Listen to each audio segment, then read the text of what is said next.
Oh my god, I love Sega. I love this game. I love this game. I love this game.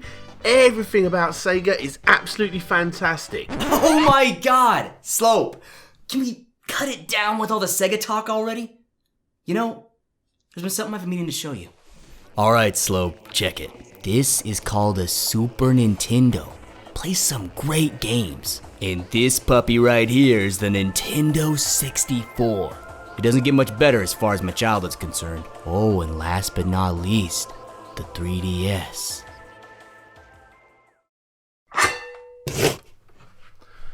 You know what, Nitpick?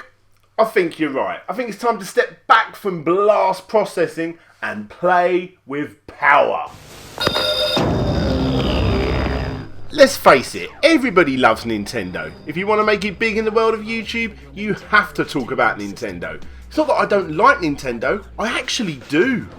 But what can I, DJ Slope, possibly talk about Nintendo that hasn't been covered before? The Super Mario Bros. 2 you know and love is in fact a port of a Japanese game called Doki Doki Panic.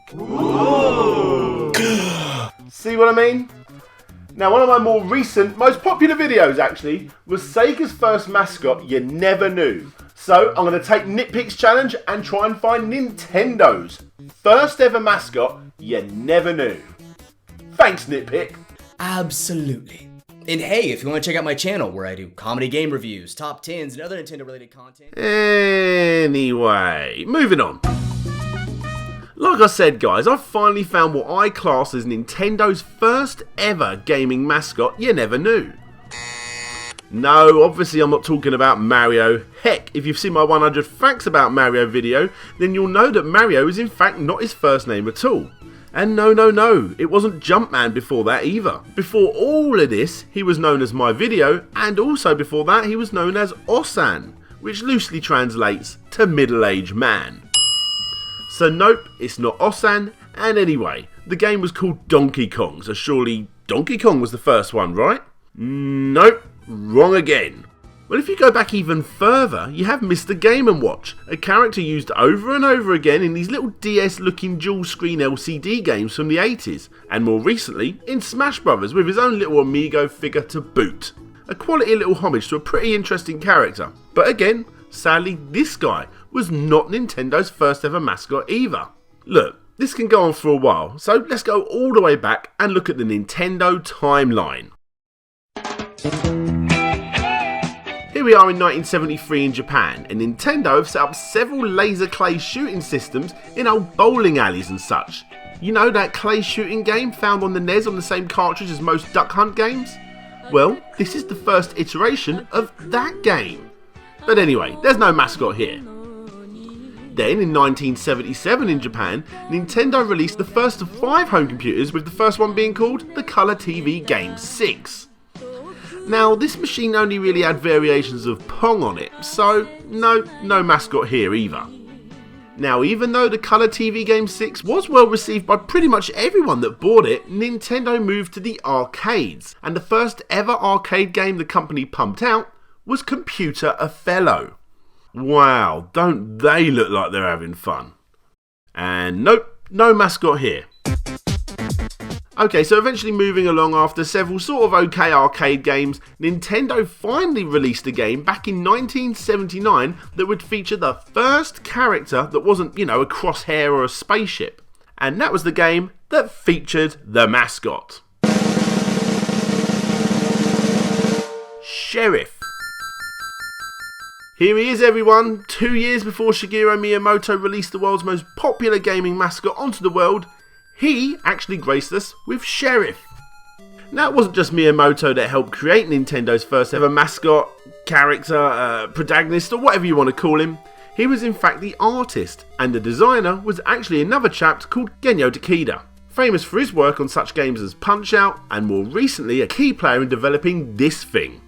Now, when it comes down to imagery, all we really have is this sprite from the game itself, and this, which is taken from the poster for the arcade game. And that's really it. So with the introduction out the way, I suppose there's nothing else to do but to look at the game itself. So the game starts off with a story not too different to Donkey Kong, and you see your main guy on the back of a horse down here, and the damsel in distress being chased by the bad guy up at the top. Don't shy away, this was actually quite a good game back in the day, the simple ones always were. So you play as, you guessed it, Sheriff, this guy, and your job is to protect your territory by shooting away bandits. Yep, bandits. That's why you may know the game as Bandido, which came out a couple of years later, which is basically the same game but with a different name. Now there are certain patterns that the bandits move around, and once sussed, you sort of get the idea on where to go. However, that doesn't make the game easy, far from it. In fact, whilst doing this, you actually have to dodge loads of different bullets coming at you from every which way. In fact, this game really does remind me of an old game I used to play called Zoop. Then again, maybe not. So like I said, just like Space Invaders, Pac-Man, Missile Command, and Pong for that matter, the concept is simple as anything. But if you get a simple idea and it's executed well, then you've got a game that's really worth bragging about, and it stands the test of time. Unfortunately, this game actually didn't control too well. Now it wasn't unplayable, not at all. But for a game that needs super fast reaction times, it obviously needed simple controls. So looking here, you can see that the left joystick is to move Sheriff around the screen. And what you see over on the right is this sort of oven dial thing that you actually need to twist and then push in to shoot. Just think about this. This game is literally the exact same controls as something like, I don't know, Geometry Wars. And as you know, if you played that game, it rocks. This game is bloody good too. The only difference, sadly, is the controls, which is almost a twin-stick shooter, but not quite there yet. Those simple dual analogues found on pretty much all controllers that you take for granted nowadays are a long way off back in the 80s, and this basically just seemed like the best option at the time. Unfortunately though, it wasn't. The learning curve was just too steep, resulting in players being put off quite early, which resulted in the game not doing as well as perhaps it should. And by the way, these controls are exactly the same as the later released tabletop version. Now, not to go off track here, but whilst taking a look at the tabletop version, I just want to point out something that might surprise you. Can you spot what is so alarming in these pictures? Yep, that's a Sega logo. Okay, don't get too excited. From what I can tell, Nintendo actually had Sanyo's name associated with them when they distributed most of their units in certain areas. But in this one instance, Nintendo was actually allowed to use Sega's already made tabletop units for their Sheriff game. Yep, you heard correct. Before Sonic, with the weight of 1 million disappointed fans, embarrassingly moved over to the dark side, begging for forgiveness, and finally admitting defeat to the Mushroom Kingdom's leader, all of us hardcore Sega fans shed a little tear for the once way past cool Blue Blur. However, Nintendo actually had their first mascot, no not you, get out of here, this guy, technically in a Sega unit. How crazy is that? However, it doesn't excuse the stupid, idiotic fact that there are loads of these bloody games with Sonic and Mario actually having a running race. I mean, what the f***? Excuse me. So, like I said, Sheriff the arcade game.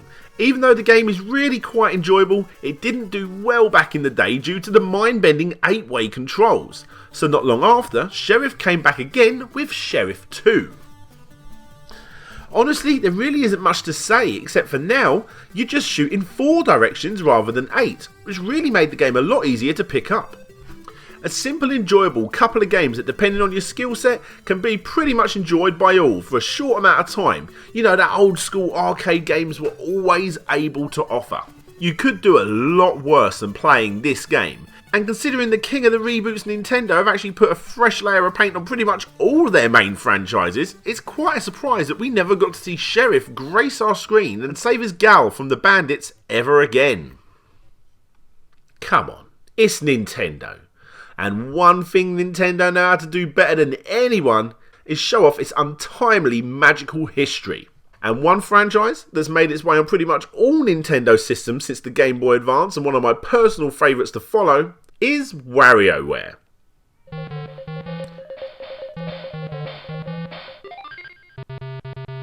Yep, and that's exactly why I love Wario so much. Okay, so if you can't find a way of playing Sheriff, then this game is not a bad way to go. Because, well, it's pretty much the same game. Because this game plays really, really well. And it's a great homage to that original game for a fraction of the price of one of these arcade units. Now the controls have obviously greatly improved some 30ish years later, and there's obviously no dual thumbsticks going on here. Now you literally just face and shoot, and the back buttons flip your character instantly. And to help even further, the Sheriff's speed has been greatly increased compared to the old school arcade days. However, before this, we actually first saw Sheriff in a tiny little cameo in the Game Boy camera. Roll the credits and get a short homage to the original arcade games. And finally, after that, we have one more cameo, released in what is probably one of the most anticipated games of 2014.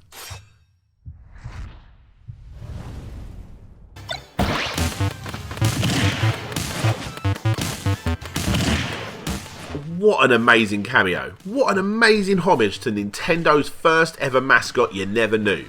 A cool assist trophy of the Sheriff causing serious damage to all in his way, bandits or not. You can also get the trophy in the game, as well as a slightly different trophy in the Japanese version of Smash Bros. Melee for the GameCube.